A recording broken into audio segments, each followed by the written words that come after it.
दोस्तों, मैं रजनीकांत पटेल आप लोगों के बीच हड़प्पा सभ्यता की यह तीसरी वीडियो लेकर आया हूँ। जो लोग पहले से ना देखे हों तो पहले पिछले वीडियो को प्लेलिस्ट में जा कर के ज़रूर देख लें। पिछले वीडियो में हमने हड़प्पा संस्कृति के बारे में बताया है, जिसमें सभ्यता का नाम, इतिहासकारों का अलग अलग मत, सभ्यता की खोज किसने की, किस किस स्थलों की किसने खोज की और उसका भौगोलिक विस्तार क्या है, इसके बारे में हम लोगों ने अध्ययन किया।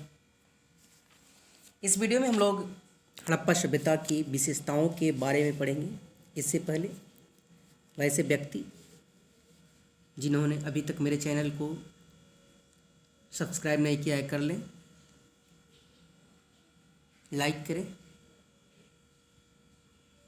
और कोई और टॉपिक पढ़ना हो तो उसके लिए कमेंट्स करें। वीडियो अच्छा लगे तो भी कमेंट्स करें। तो हम लोग चलते हैं हड़प्पा सभ्यता की विशेषताओं के ऊपर। और हड़प्पा सभ्यता की जो मुख्य विशेषताओं में हम लोग देखेंगे, सबसे पहली विशेषता इसकी नगर नियोजन प्रणाली। और हड़प्पा सभ्यता की जो नगर नियोजन प्रणाली है, संभवतः भारत की आधुनिक शहरों की भी उस तरह की नगर नियोजन प्रणाली नहीं है जिस तरह की प्रणाली उस समय हुआ करती थी।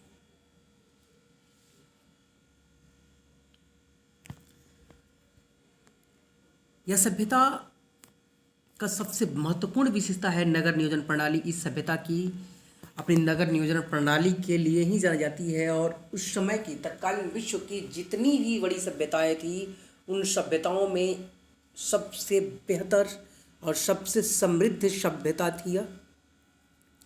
इसके नगर प्रायः दो भागों में देखे जाते हैं, दो भागों में बटे हुए।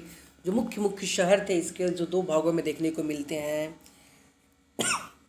जिसमें जो है पश्चिमी क्षेत्र जो होता था वह टीला पर बसा होता था, वो यानी कुलीन वर्ग के लोग उसमें रहा करते थे, वह दुर्गीकृत होता था। और पूर्वी क्षेत्र जो होता था वह दुर्ग नहीं होता था और वो सामान्यतः नीचे होता था और उसमें जो है सामान्य लोग के रहने की चर्चा यहाँ पे मिलती है। देखने से ऐसा अनुमान लगाया जाता है कि ऐसा हुआ होगा।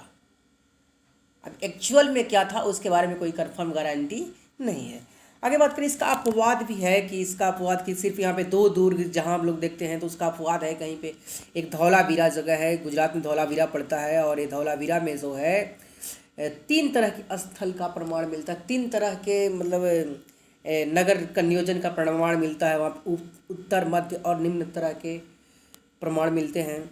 वहीं इसका अपवाद एक बात करें हम लोग तो चनहुद्रों की है। चनहुद्रों में जो है कोई दुर्ग नहीं मिला है, चनहुद्रों में किसी भी प्रकार का दुर्ग नहीं मिला है और वहाँ पे मिट्टी की पकी हुई पाइप नुमा नाली का प्रयोग देखने को मिलता है। इसकी सबसे बड़ी विशेषता चनहुद्रों की कि मिट्टी की पकी पाइप नुमा नाली का विस्तार यहाँ पे देखने को मिलता है। यहाँ पे मुख्य रूप से बात करें हम लोग तो मनके बनाने की कारखाना, मनके जो होता था उस समय जो आभूषण के रूप में प्रयोग किया जाता था, तो मनके बनाने का कारखाना था। आभूषण यहाँ से मिले हैं। काजल, कंघी की बात करें हम लोग, कंघा मिला है, उस्तरा मिला है यहाँ से। तो बहुत सी चीज़ें मिली हैं और इसके बारे में हम लोग और आगे पढ़ेंगे। अभी फ़िलहाल हम लोग बात करें दूसरे अपवाद की, तो एक दूसरा अपवाद और भी है, कालीबंगन। कालीबंगन जो है राजस्थान में पड़ता है। कालीबंगन का अर्थ होता है काली चूड़ियों वाला, या काली चूड़ियों का अवशेष जहाँ से मिला उसे कालीबंगन कहा गया है। यह आधुनिक राजस्थान में है और घग्गर नदी के तट पे है। बात करें हम लोग तो यहाँ पे जो है दो अलग अलग दुर्ग मिले हैं और दोनों जिस ऐसे दुर्ग मिले हैं, एक पूर्वी और एक पश्चिमी, और दोनों दुर्ग जो है ये पूरी तरह से बने हुए हैं। तो इसमें जो है यहाँ पे समानता दिखती है। ऊपर और उच्च और निम्न वर्गीय दोनों लोगों में समानता यहाँ पे देखने को इस तरह से मिलती है। यहाँ पे जो है खेती के प्रथम प्रमाण भी मिलते हैं। खेती के प्रमाण यहाँ से मिलते हैं, मतलब मैंने यहाँ पे बताया कि यहाँ पे जो है जुते हुए खेत के साक्ष्य मिलते हैं, अग्निकुंड मिलते हैं, वेदिकाएं मिलती हैं। वेदिकाएं मतलब जो यज्ञ वेदियाँ, यज्ञ जहाँ होती हैं वो वेदियाँ बनी होती हैं, तो वो यज्ञ वेदियाँ भी यहाँ से मिली हुई इसके प्रमाण मिलते हैं। कालीबंगन मुख्य स्थलों में से एक देखा जाता है भारत के स्थलों में। जब बात करें हम लोग तो कालीबंगन हो गया मुख्य स्थल में, धौलावीरा हो गया, राखी गढ़ी हो गया, बनावली हो गया, ये सभी मुख्य स्थलों के रूप में देखे जाते हैं। वहीं लोथल की बात करें तो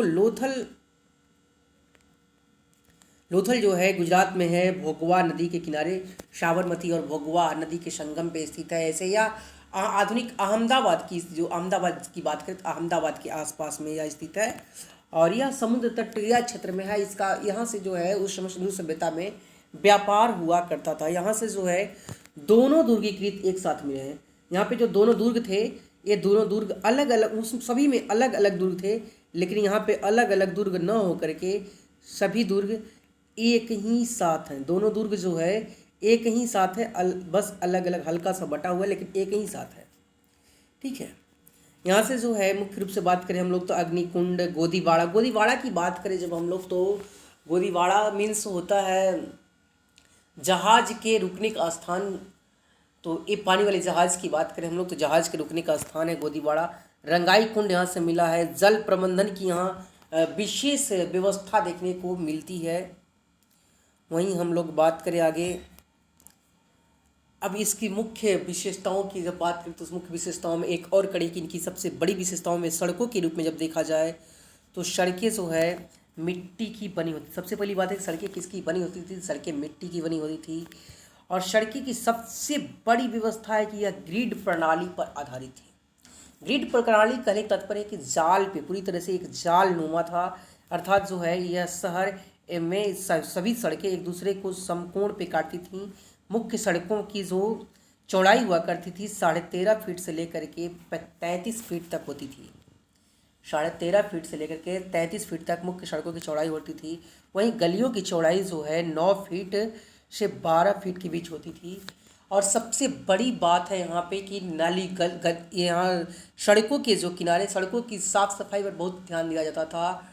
सड़कों के किनारे जो है कचड़े रखने यानी कूड़े रखने का कूड़ादान मिला है। यहाँ पे अवशेष मिलता है कूड़ेदान का कि कूड़े रखने के लिए कूड़ेदान बनाए गए थे। आगे बात करें हम लोग तो इनकी सबसे बड़ी विशेषताओं में जब हम देखें इनकी साफ़ सफाई का बहुत बड़ा ध्यान था इनका, और साफ़ सफाई का पर बहुत विशेष ध्यान इनकी होती थी। इससे पता चलता है कि दरवाजे जो है और खिड़कियाँ गलियों में नहीं खुला, गलियों में खुलते थे, मुख्य सड़क पे दरवाजे और खिड़कियाँ नहीं होती थी ताकि प्रदूषण से बचा जा सके। उस ज़माने में भी ऐसे लोग सोचा करते थे। इसका अपवाद है एक लोथल में जो है मुख्य दरवाजे हों वो सब सड़क के किनारे खुले होते थे। इनमें लाइटिंग, जिनके जो महल होते थे, बिल्डिंग जो बने होते थे, उनमें लाइटिंग का ज़बरदस्त प्रबंध था। और बिल्डिंग ऐसे बनते थे कि इसमें सूर्योदय और सूर्यास्त हो तो वैसे सूर्य की किरणें पहुँचे। ठीक है, और सड़क के किनारे जो इसमें तो मैंने बता दिया कूड़ेदान रखे जाते हैं, सड़क के किनारे रखे जाते थे, ऐसी व्यवस्था थी। और सबसे बड़ी यहाँ की बात करें तो जल निकासी की जो व्यवस्था है, आधुनिक शहरों से कहीं बेहतर जल निकासी की व्यवस्था वहाँ पे देखने को मिलती है। और इसमें जो है गंदे जो पानी थे उनकी निकासी के लिए छोटी बड़ी और गहरी नालियाँ बनी होती थी। नालियाँ जो है पक्की ईंटों की बनी होती थी और ऊपर जो है ढकने के लिए पत्थर का प्रयोग किया जाता था।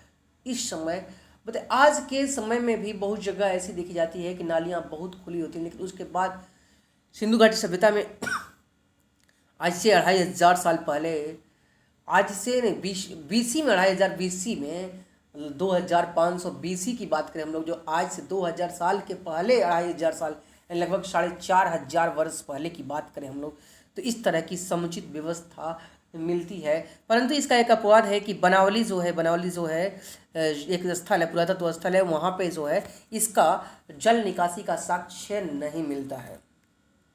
नेक्स्ट हम लोग बात करें तो यहाँ पे जो है लोग अक्सर पक्की ईंटों का प्रयोग करते थे। इसका अपवाद है सभी जगह पे घर बनाना हो या फिर मकान बनाने हो या फिर नलियाँ का प्रयोग हो, उसमें सभी पकी हुई मिट्टी के जो पकी हुई ईंटों का प्रयोग किया जाता था। परंतु इसका अपवाद है कि कालीबंगन में जो है और रंगपुर में कच्ची ईंटों का प्रयोग देखने को मिलता है। कालीबंगन और रंगपुर में कच्ची ईंटों का प्रयोग देखने को मिलता है। चनहुद्रों में वक्राकार ईंटों का प्रयोग देखने को मिलता है। चनहुद्रों में वक्राकार ईंटों का प्रयोग मिलता है। और ईंटें की जब बात करें हम लोग तो ईंटा अलग अलग प्रकार की होती थी। यहाँ पे ईंटें की बात करें तो एल आकार की भी ईंटा मिलती थी और कुल्हाड़ी के आकार के भी ईंटा का प्रयोग देखने को मिलता है। भवनों में जो प्रयुक्त ईंटें होते थे उसमें जो है मूल रूप से वो जैसे आज आधुनिक ईंटें हो उस तरह से होते थे, और उसमें उनका जो लंबाई चौड़ाई जो होता था वो 1:2:4 के अनुपात में होता था। जैसे हम लोग बात करें तो 9.5 इंच गुणे 4.35 इंच इंटू 2 इंच के बराबर होता था, यानी 9.5 इंच लंबा, 4.35 इंच चौड़ा और 2 इंच उसकी मोटाई होती थी। उस तरह की ईंटा हुआ करते थे।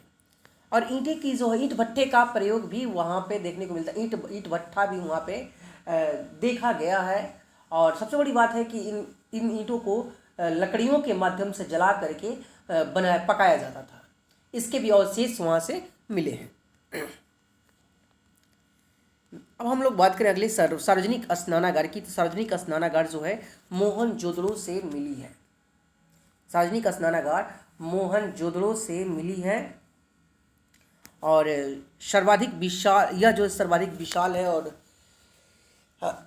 इसका जो प्रयोग होता था जनरली तौर पे कहा जाता है कि इसका प्रयोग सामूहिक कार्यक्रम के लिए किया जाता था। इसका प्रयोग सामूहिक कार्यक्रम के लिए किया जाता था, जैसे कोई विशेष आयोजन पे इसका प्रयोग किया जाता था। जनरली तौर पे देखा जाता है इसके बारे में बताया जाता है। इसके किनारे और भी बताया जाता है कि इसके किनारे कर्मकांड की भी चर्चा मिली है। आधुनिक समय में जो कर्मकांड आज भी हम लोग देखते हैं, पीपल के वृक्ष के नीचे जो कर्मकांड होती है मृतक व्यक्तियों की आत्मा की शांति के लिए, उस तरह से जो कर्मकांड की चर्चा और मुंडन, सर का जो मुंडन, बाल जो मुंडन होता है, इसकी चर्चा है सो है सिंधु घाटी सभ्यता की मोहनजोदड़ो के जो स्नानागार है, स्नानागार के बगल में देखने को मिलता है। स्नानागार की बहुत बड़ी विशेषताओं के बारे में हम लोग देखें तो स्नानागार जो है मुख्य रूप से यह ईंटों से, पकी हुई ईंटों से बना हुआ था। और इसका जो बाहरी व्यास है लगभग ये 180 फीट लंबा है और 108 फीट चौड़ा है। जबकि अंदर की जब बात करें तो अंदर में जो है 39 फीट लंबा, 23 फीट चौड़ा और इसकी गहराई 8 फीट है। और इसके किनारे जो सबसे बड़ी बात है कि इसके किनारे एक कपड़े बदलने के लिए बिल्डिंग मतलब रूम बने हुए थे, कमरे बने हुए थे। और उन कमरों में एक कमरा में कुआं हुआ करता था और उस कुआं से इस विशेष अवसर पे इसमें पानी डाला जाता था और इसको कुएं से पानी निकाल करके इसे भरा जाता था। और उसके बाद उसमें जो है अपना कर्मकांड वगैरह की जाती थी। जनरली तौर पे ऐसा देखा गया है। और यहाँ पे बहुत बेहतरीन व्यवस्था थी। इसके पानियों के निकलने की भी व्यवस्था, निकासी की भी व्यवस्था इसकी थी। और इसके बारे में अधिकांश देखा जाता है कि इसमें अधिकांश विद्वानों का मत है कि यह धर्मानुष्ठान के संबंधित कार्य के लिए इसका प्रयोग किया जाता था। नेक्स्ट बात करें हम लोग तो जलाशय की जब बात करें तो जलाशय, एक और जलाशय जो है मिला है अभी जो लेटेस्ट में, अभी तो बुकों में आपको नहीं मिलेगा, किताबों में इस तरह से नहीं मिलेगा। और एक जलाशय के बारे में आपको मिलता है चर्चा, वो धौलावीरा मिलता है। गुजरात में धौलावीरा है और धौलावीरा मिलता है। धौलावीरा में एक और भी चीज़ मिलता है कि वहाँ पे सफ़ेद कुआं मिलता है और कुआं जो है ईंट ऊंचे टीले पे बना होता है, तो ये कुआं भी मिलता है वहाँ से। स्टेडियम के साक्ष्य भी धौलावीरा से मिले हैं, लेकिन लेटेस्ट आपके बुकों में ये सब नहीं मिलेगा। नेक्स्ट हम लोग बात करें तो अन्नागार की बात करें। अन्नागार जो है सबसे विशाल इमारत की बात करें कि मोहनजोदड़ो की सबसे विशाल इमारत जो है तो वो अन्नागार है। और मोहनजोदड़ो ही क्या, पूरे सबसे बड़ी विशाल इमारत की बात करें सिंधु घाटी सभ्यता की तो सबसे बड़ी इमारत जो है मोहनजोदड़ो का अन्नागार है। और इसकी जो लंबाई है ये 45.71 मीटर लंबा तथा 15.23 मीटर चौड़ा है। और इसी तरह के जो है अन्नागार एक आपको हड़प्पा में भी मिले हैं। और हड़प्पा में अन्नागार की विशेषता है कि यह 6 अन्नागार मिले हैं और 2 पंक्तियों में विभक्त हैं। और इन अन्नागारों के बगल में जो है 2 चबूतरे बने होते थे और चबूतरों पे जो है गोल गोल चबूतरा बना होता था, गोलाकार, और उस पे जो है अनाज साफ करने के प्रमाण मिलते हैं। अनाज की भूसियाँ भी देखने को मिली हड़प्पा से। वहाँ पे इसके गोलाकार चबूतरा के पास। तो ऐसा देखने को मिला है। नेक्स्ट हम लोग बात करें तो मोहनजोदड़ो में जो मोहनजोदड़ो से एक बहुत बड़ी एक जो है वहाँ पे सभा भवन मिला है। संभवतः देखा जाता है, संभवतः कहा जाता है कि वहाँ पे उस समय लोग सभा या गोष्ठी किया करते थे, जिसके लिए जो है 27x27 का वर्गाकार कमरा बना हुआ था। नेक्स्ट हम लोग बात करें आगे सामाजिक दशाओं की, तो वीडियो लंबा होते जा रहा है लगता है, तो इस वजह से हम इसको यहीं पे पोस्टपोन करते हैं और इस वीडियो को हम लोग अगले वीडियो में हम लोग देखेंगे। तो आज के लिए इस वीडियो के लिए इतना ही, और अगर अच्छा लगे तो आप अगले वीडियो के लिए ज़रूर लाइक और कमेंट्स करें।